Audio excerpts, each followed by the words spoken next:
Welcome to another edition of the Destinations Podcast. I'm your host, Doni Aldine, and today we are in the fantastic Ram Suite of the Elizabeth Hotel. It's an autograph collection hotel for Marriott, a signature collection hotel, and we are live with Marina Douglas today. So I can't wait for you to find out all about her multiculturalness, and she's a brand new ambassador for cultures. So we'll chat about it, and you'll get to know more about her and more about us.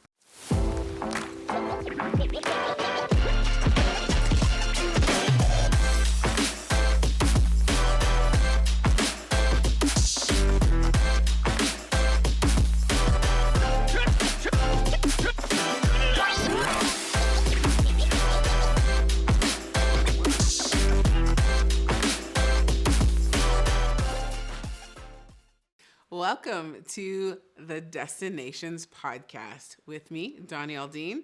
I'm here today with Marina Douglas. I'm so excited. I've known her since before she knew me. I've known her since she was in her mother's womb. I've known her since she was a preconception, and she's grown into a beautiful, fantastic, wonderful young lady. I can't wait to talk a little bit more about her multicultural background, about what she does as an influencer, especially with hair, and talk to her about why she's now become an ambassador for cultures. She's just launching it, and we're looking forward to supporting her in that. So stay tuned. Here we go. Marina. Hi. Hi, how are you? I'm doing great. How are you? Fantastic. Well, the hair, I told you this the other day. I really love this new hair color. Thank you. You know, I can never get over changing my hairstyle. I have to change. You change it a lot. I know. It's a lot, but I've just learned that doing different hairstyles has made me the happiest. I think it's a way of expressing myself and pushing the boundaries of what your norm is, what you thought you liked, and then I'll go ahead and try a bob wig on just to see if I can look good in a bob. And it's just pushing and pulling, and each time I do a new look, I end up falling in love with the look. But I also have curly hair, so I want to keep my natural hair, so I'll just go in different ways of different textures and different scopes of things. Nice. We were just talking in another podcast episode with Khadija Taylor, who is with Home and Sanctuary, an interior design firm. And we talked about how the essence of who you are is very important, and being your authentic self and bringing that out. And so that is shown in things that make you happy. So hair makes you happy. Yes, it does. So tell us a little bit about your multicultural background. Yeah, so I am half Jamaican. I'm second generation here in the United States. We come from Kingston over there. And then I am Mexican, also third generation here in the States, and Native American Navajo tribe. Ah, fantastic. Right. Now, I know all of those cultures are very important to you. So how do you express them in your daily life? I think it really depends. It's kind of a fun thing because normally people are guessing what I am. They're looking at me. They're trying to make assumptions. They're trying to fit me into a box. And I always, I kind of enjoy teasing them just a little bit. What do you think I am? But I think I just express who I am in different elements, in different lights. Because sometimes I can tell when there's an older African American woman who feels unsafe in a room, and so she's usually spotting. She's looking for the other black person, or she's looking for another minority in the room. And usually what I'll do is I'll do a gentle wave and a hi and a greet. Not to making it look like I'm trying to wave her over, but at least letting her know I acknowledge her presence. I see that she's there. We're both safe in this room, moving on. Same goes with being Mexican. I speak Spanish, and that's a huge key thing here, at least in the United States. It's the second most common language to speak here. Right. So I've run into several scenarios where there just is an incapability of speaking to one another because one person will know only English and the other person's speaking Spanish, and they just came here or they're visiting and they don't know how to get across. So I'll usually interject. And I feel like that's another part of introducing my culture because being Mexican, you're over friendly. You're hugging everybody. Everybody's family to you. And so to me, I treat every stranger as if they were my sister or as if they were my mom. I want to give them that respect, but I also don't want to cross boundary. I have learned my lesson. I can be too friendly at times. But, I mean, in most cases, people aren't mad at me about it. They're usually very happy to see that I'm receptive to them and what they're going through. Nice. Well, it's interesting because I know that you learned Spanish in Costa Rica, in my homeland. So actually, before I ask my question, tell us about that. How was that experience? Oh, yeah, that was so interesting. So going to Costa Rica, it is a third world country, just a little bit, but hear me out. I would retire there. I will retire there. It's wonderful. But going there, you realize very quickly everything that was a perk in the United States that you didn't have back home. Like the shower hose that I stayed in, my host family had a ranch, which was wonderful, but they only had cold water. I'd never taken a shower in only cold water. And after I actually left Costa Rica from being there for about 9 to 10 months, I would only take cold showers for like... Yeah, that's the thing now. To this day. People in the States are trying to make sure they do cold plunges and cold showers. It's actually good for your body, but you got to do it just because. Yeah, and I think it was a lot of fun too because it pushed my boundaries in like... I always felt like I was in a bubble, like I was always safe. My parents always knew where I was. I always knew what I was doing. I always knew that like there was like that protection of cover over me. And then going and studying abroad, it wasn't like I didn't have that protection. Like, of course, the school was protected. The city that I was staying in was wonderful and everyone was welcoming. It was just that for the first time I got to like make my own decisions, but also speak in Spanish consistently, and then my brain was different. It took me almost 6 months coming back to the States for me to get used to talking in English again. Really? Because my brain would only think in Spanish. Were you only speaking Spanish when you're in Costa Rica? Yeah. Okay. I mean, besides the international students that would come in, and we would get in trouble because we all could speak English, and so they're like, "Stop it, the American students, they're not gonna learn anything." But for me, it was just like I already had my foot in the door with Spanish with my mom and her family, and so I had a more of an advantage to the other American kids. But just in general, like the whole school was a great dynamic because it pushed all of us to start speaking. I think like by month 1, I had Spanish down packed really well, and so did most of the other students because we were all just hearing, seeing, engaging. You would go off campus to get food, and oh, you're hungry. Oh, you have to know how to order in Spanish. Like that was something that wasn't gonna come across, and it wasn't that you wanted to be disrespectful in someone else's land. You wanted to embrace them. You wanted them to embrace you, and you wanted to learn more about the culture. Right. So it was wonderful. I had a great time. So in the U.S. a lot, people look at you as, and actually I had this happen in Costa Rica by someone who's Scottish. Hello, I can barely understand your Spanish, but anyway, if you can't speak Spanish, you can't be Mexican. You can't be Costa Rican. Like you can't be a Latino if you don't have Spanish down, which is incorrect. Yeah, it is. So in my family, my abuelita, she spoke Spanish. My mom, however, understood it fluently. She didn't speak she could speak, but she was shy because it didn't sound good and it was very broken. And I remember asking my abuelita, like, why, like, she didn't teach my mom and her siblings. And she kind of looked at me and she goes, there was a time when there was shame. Yeah.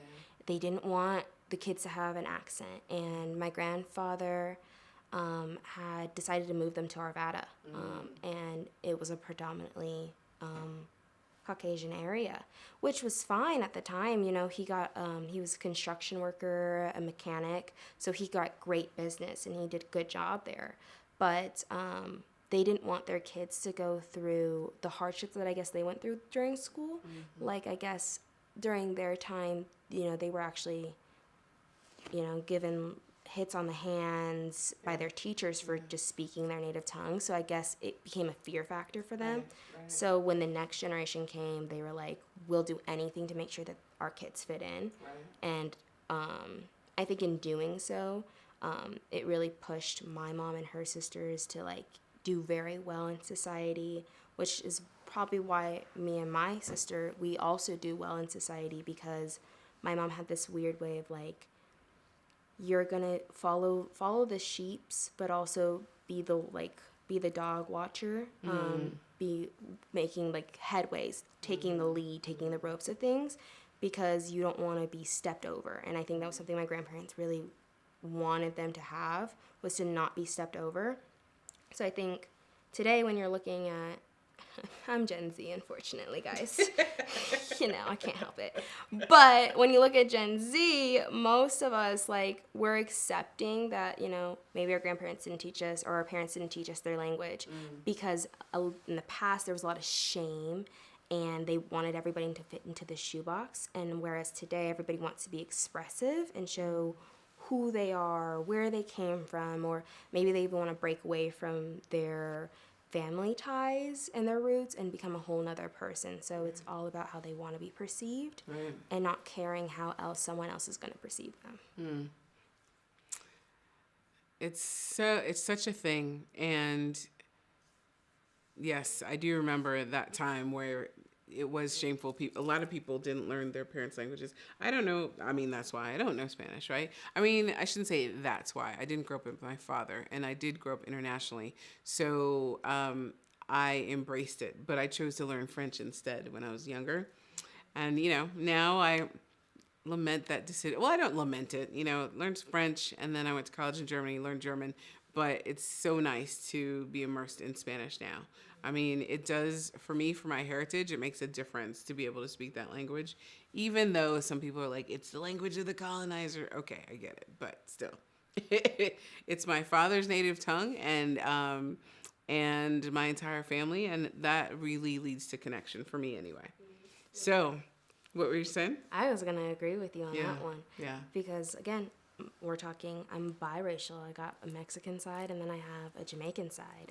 And so they all speak a French Creole on my dad's side, which I used to speak as a kid. I don't speak anymore, but I fluently understand them. So when I went to New York a few months ago, it was having to be with that side, and they're all speaking in a Creole.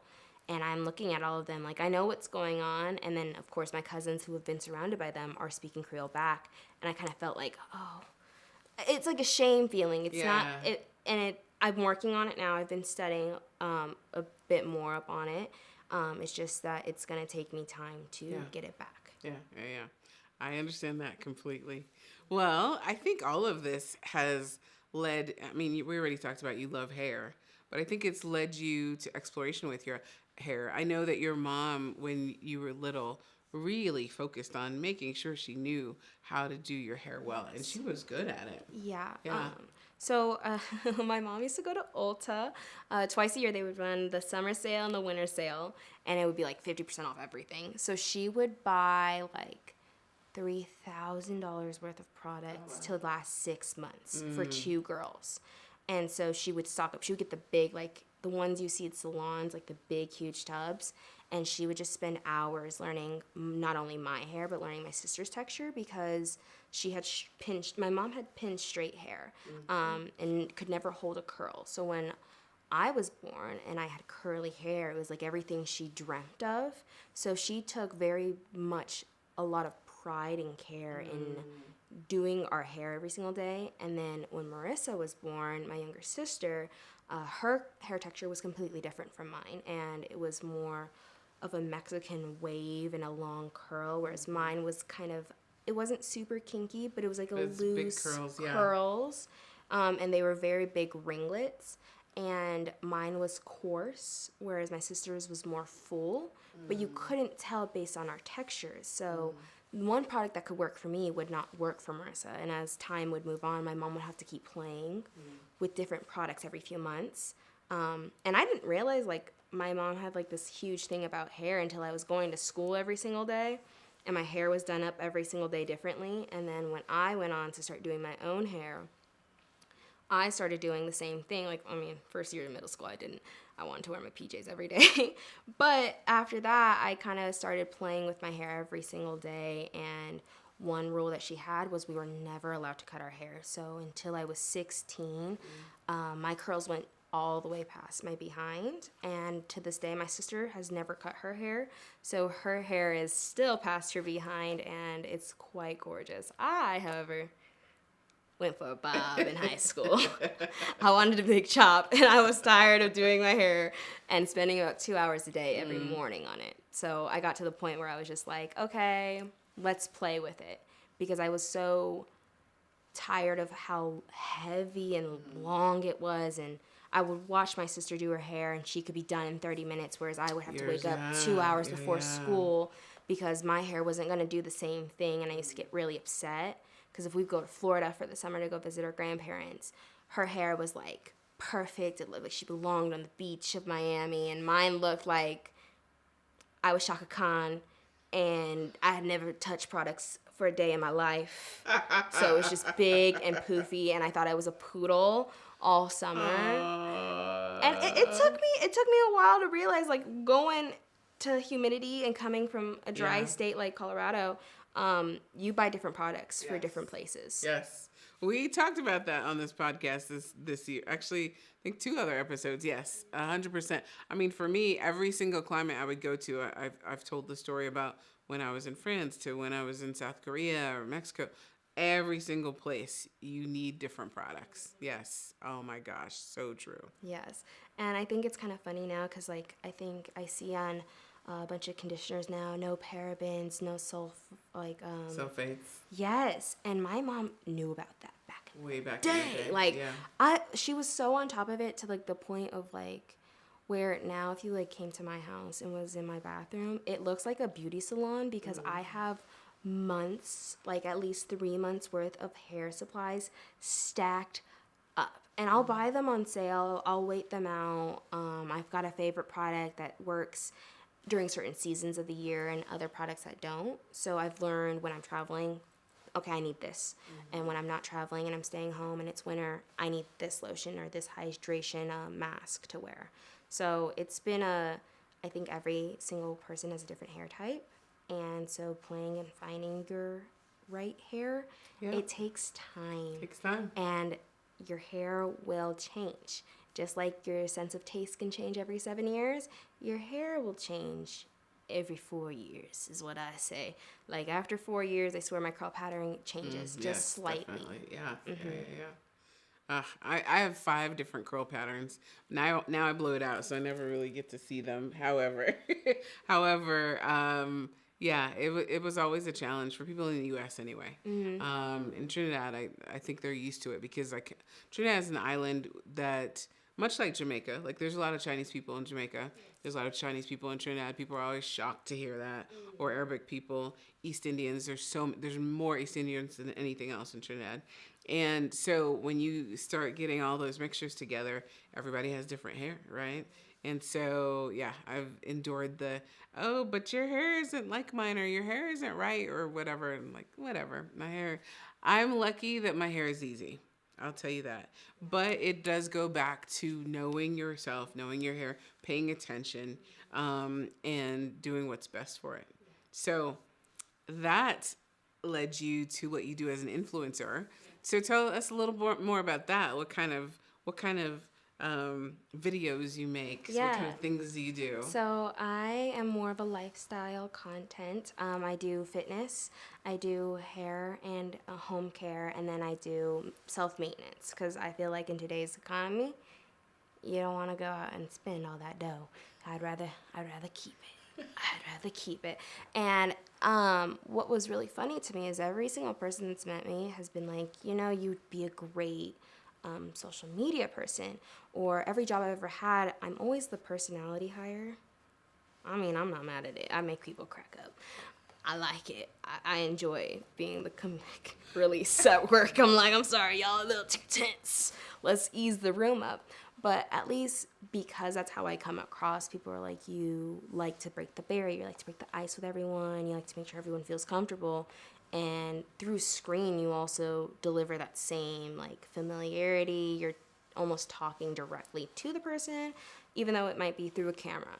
It still feels like it's direct and it's coming from the heart. And I can say, like, being biracial, that's really where the hair inspiration came from. Was I didn't know what a sew-in was. I didn't know wigs existed. I didn't know what a hot comb was because my mom had been so focused on keeping the curls and keeping the health. So when I did the big chop, and then I decided to bleach my hair in high school, that's really where the hair journey started. And then it just kept growing and manifesting. So I had a girlfriend last year who was like, hey, like, it would be really cool if like you could show me how to do this. And so I showed her, and she's like, it would be really dope if you could show other people how to do this. And that's slowly where on TikTok I got on there. And that's where I started kind of blowing up around TikTok, is because people were seeing what I was doing and seeing like you could do it from home, or you didn't have to go to a salon, or if you didn't know how to do it, now I'm showing you, hey, this is how I do it. I mean, and then you could either, speed the video up so you don't have to like rewatch it again and again and again, but at least you got the core focus points of like what I was trying to share, so that you could also do it in the same way. Like for me, I've learned how to dye my curly hair without frying my curly hair, which is a huge So you dyed it yourself? Oh, good Lord. Oh yeah, I have like a whole salon at my house. I have a hair dryer that you have at the salon. I have it in my house because I will sit there and I will let my hair develop. I'll let her go until and I'll know a specific time when my hair is not supposed to be like that, because I've also experienced the big chop where I went to a beauty salon in Arizona, and she had never touched a biracial girl's hair before, and completely fried my hair off my freshman year of college. And I cried, I freaked out, I lost 80% of my curl volume, like it was just gone, and the hair that was left was stringy, and clumps were just coming out anytime I tried to put a comb through it.